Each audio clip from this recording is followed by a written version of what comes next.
दोस्तों, जिस दिन हम ये समझ लेंगे ना कि सामने वाला इंसान गलत नहीं है, बस उसकी सोच हमारी सोच से अलग है, उस दिन आधी परेशानियां अपने आप खत्म हो जाएंगी। हर किसी का नजरिया अलग होता है और जरूरी नहीं कि सामने वाला भी बिल्कुल आपकी तरह ही सोचे या वैसा ही व्यवहार करे। काफी समय से आप लोग लगातार कमेंट कर रहे थे कि 3 महीनों का स्पेशल एनालिसिस लेकर आओ, तो आज मैं लेकर आया हूँ अप्रैल, मई और जून 2026 का पूरा डिटेल विश्लेषण। और ये 3 महीने साधारण नहीं हैं, बल्कि बेहद खास हैं, क्योंकि लगभग 12 साल बाद देव गुरु बृहस्पति अपनी उच्च राशि कर्क में प्रवेश करने जा रहे हैं। इसका असर सिर्फ एक क्षेत्र में नहीं, बल्कि जीवन के कई पहलुओं पर पड़ेगा। साथ ही इन 3 महीनों में बाकी ग्रहों के बदलाव भी मेष राशि वालों के लिए बड़े संकेत दे रहे हैं। कहाँ फायदा होगा, कहाँ सतर्क रहना है, सब कुछ आज मैं आपको विस्तार से समझाने वाला हूँ। ये जो पूरा विश्लेषण है वो आपकी जन्म राशि यानी चंद्र राशि के आधार पर है, तो अगर आपकी राशि मेष है तो ये जानकारी आपके लिए बहुत महत्वपूर्ण होने वाली है। अब बात करते हैं अप्रैल महीने से शुरू होने वाले गोचर की, जहां शुक्र आपके पहले भाव में बैठे हैं, बृहस्पति तीसरे भाव में, केतु 5वें में, बुध और राहु 11वें में और सूर्य, मंगल और शनि 12वें भाव में स्थित हैं। इन 3 महीनों में कौन सा ग्रह कब राशि बदल रहा है, इसकी भी टाइमिंग समझ लीजिए। 11 अप्रैल को बुध मीन में जाएंगे, 14 अप्रैल को सूर्य मेष में प्रवेश करेंगे, 19 अप्रैल को शुक्र वृषभ में जाएंगे, फिर 11 मई को मंगल मेष राशि में आएंगे, 14 मई को शुक्र मिथुन में, 15 मई को सूर्य और बुध दोनों वृषभ में चले जाएंगे और फिर 2 जून को गुरु कर्क राशि में प्रवेश करेंगे। अब सबसे पहले बात करते हैं आपके स्वास्थ्य की, क्योंकि अगर शरीर साथ नहीं देता तो बाकी चीजें भी प्रभावित होती हैं। पहला भाव आपकी हेल्थ और इम्यूनिटी से जुड़ा होता है और इसका स्वामी मंगल इस समय 12वें भाव में है, जिससे थोड़ी कमजोरी या थकान महसूस हो सकती है। लेकिन 11 मई के बाद जैसे ही मंगल आपके पहले भाव में प्रवेश करेगा, चीजें तेजी से बदलेंगी।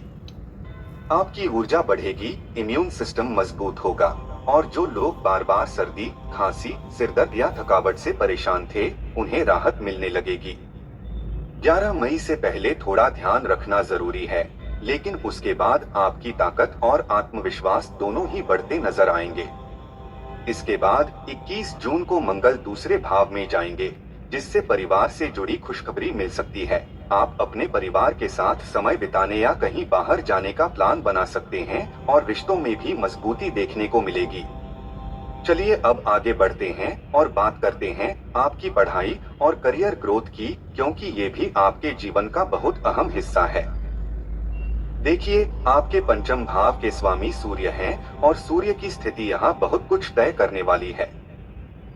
अभी 14 अप्रैल से पहले सूर्य 12वें भाव में है, इसलिए इस समय थोड़ा संभल कर चलने की जरूरत है।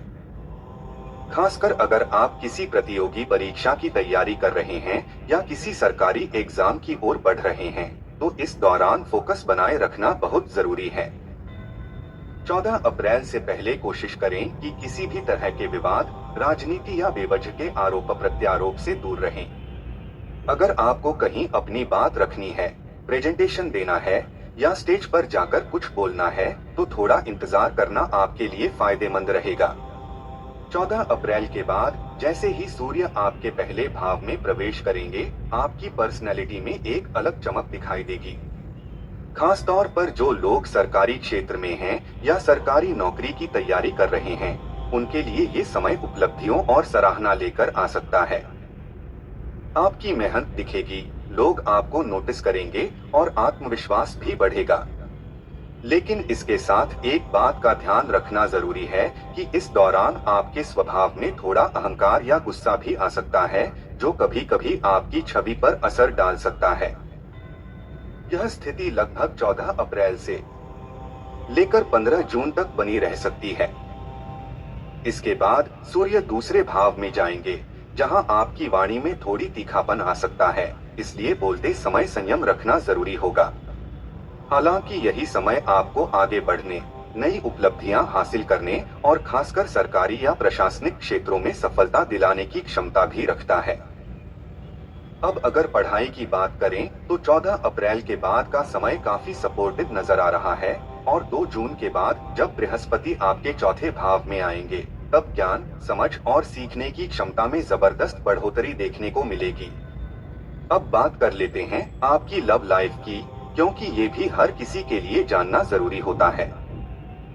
शुक्र इस समय आपके पहले भाव में है और 19 अप्रैल को दूसरे भाव में प्रवेश करेंगे। इसके बाद आपके अंदर एक अलग आकर्षण बढ़ेगा, लोग आपकी ओर खिंचे चले आएंगे और रिलेशनशिप में मिठास बढ़ेगी।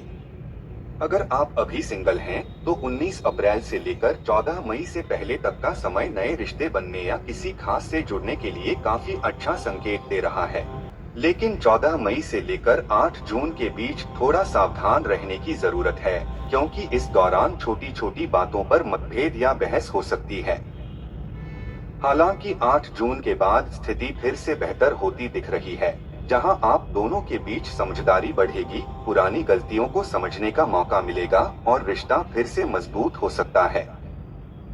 बस एक बात का ध्यान रखें कि जब शुक्र तीसरे भाव में जाएंगे, खासकर 14 मई के बाद, उस समय कम्युनिकेशन में संतुलन बनाए रखना बहुत जरूरी होगा।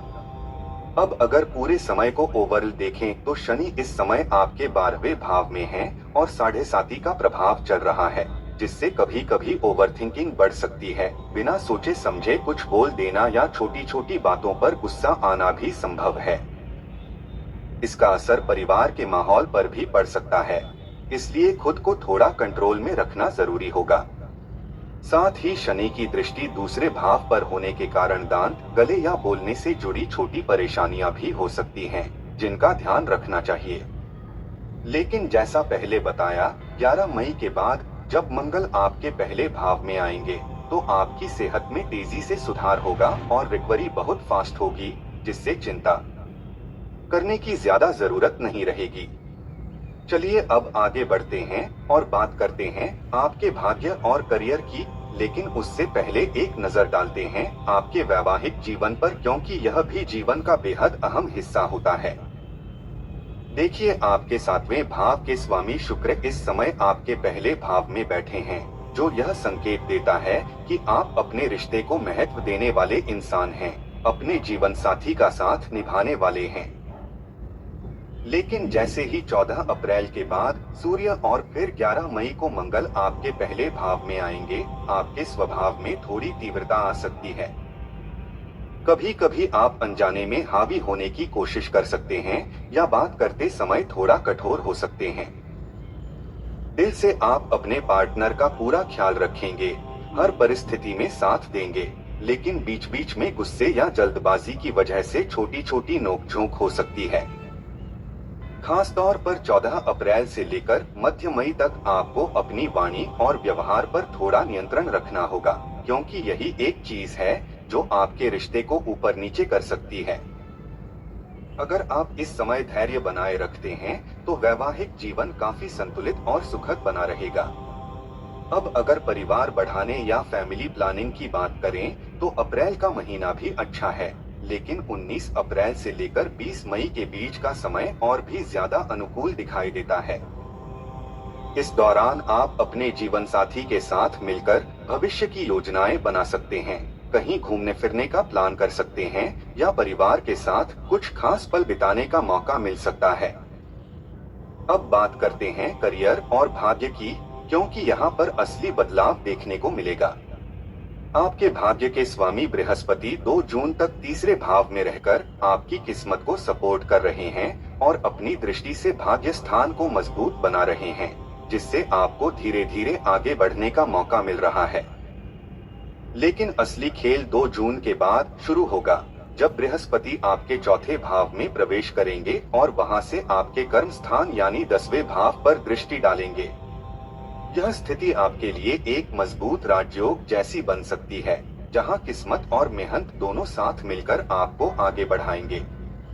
2 जून के बाद मेष राशि वालों के जीवन में ऐसे मौके आ सकते हैं जहां आपको पीछे मुड़कर देखने की जरूरत ही नहीं पड़ेगी, क्योंकि अवसर, प्रगति और बदलाव एक के बाद एक सामने आ सकते हैं।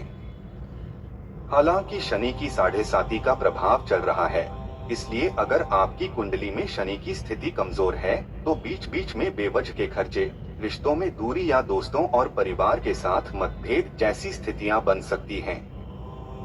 कभी कभी ऐसा भी लग सकता है कि चीजें समझ में नहीं आ रही या अपने लोग साथ नहीं दे रहे, लेकिन यह स्थिति हर किसी के लिए नहीं होगी। यह पूरी तरह आपकी जन्म कुंडली पर निर्भर करत है। वहीं 2 जून के बाद करियर में बदलाव, नई नौकरी के अवसर, ट्रांसफर, नई डील या किसी निवेश से लाभ जैसी संभावनाएं मजबूत होती नजर आती हैं। अगर करियर की बात करें तो 2 जून से पहले भी आप प्रयास कर सकते हैं, क्योंकि भाग्य पूरी तरह कमजोर नहीं है। बृहस्पति की दृष्टि आपका साथ दे रही है। लेकिन करियर को लेकर एक बात खास ध्यान रखने वाली है। आपके कर्म भाव के स्वामी शनि इस समय 12वें भाव में बैठे हैं, जिससे कभी कभी काम में मन नहीं लगना, वातावरण से असंतोष या अचानक विवाद की स्थिति बन सकती है। कभी ऐसा लगेगा कि सब कुछ ठीक चल रहा है और अचानक किसी के साथ बहस हो जाती है या कोई आपकी गलती निकाल देता है। खास तौर पर 11 मई से पहले का समय थोड़ा संवेदनशील है, क्योंकि इस दौरान शनि और मंगल दोनों 12वें भाव में साथ बैठे हैं, जो एक तरह का तनावपूर्ण और विस्फोटक योग बना सकते हैं। इस समय आपको अपने व्यवहार और शब्दों पर विशेष ध्यान देना होगा, क्योंकि छोटी सी बात भी बड़ा रूप ले सकती है। लेकिन 11 मई के बाद तस्वीर पूरी तरह बदलती हुई नजर आएगी, क्योंकि शनि अपनी जगह पर रहेंगे तो भी कोई बड़ी परेशानी नहीं देंगे। असली फर्क तब पड़ेगा जब मंगल आपके पहले भाव में प्रवेश करेंगे और सूर्य भी आपके साथ मजबूती से खड़े होंगे। 14 अप्रैल से लेकर 15 मई तक सूर्य आपके पहले भाव में रहकर आपको आत्मविश्वास और पहचान देंगे, और 11 मई को जैसे ही मंगल भी वहीं आ जाएंगे, आपकी पर्सनैलिटी में एक अलग ही दम नजर आएगा। 11 मई के बाद आपको अपने काम में ग्रोथ, सम्मान और सपोर्ट साफ तौर पर महसूस होगा। जहां पहले चीजें अटक रही थीं, वहां अब रास्ते खुलते दिखेंगे।